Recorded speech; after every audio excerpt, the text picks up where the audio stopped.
अगर आपने अभी तक इस चैनल को सब्सक्राइब नहीं किया है तो इसे सब्सक्राइब कर लें। मोदी जी कहते हैं कि इंडिया नाम को हटा देना चाहिए क्योंकि यह गुलामी का प्रतीक है।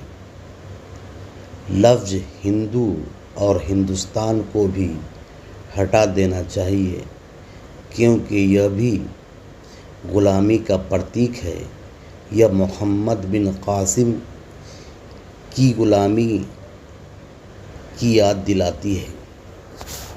वह इमारत व गेट का मोदी जी क्या करेंगे जो गुलामी का प्रतीक है। नाम बदलने से उसकी तारीख़ नहीं बदलती है, इसलिए हमको नाम नहीं अपनी सोच बदलनी चाहिए।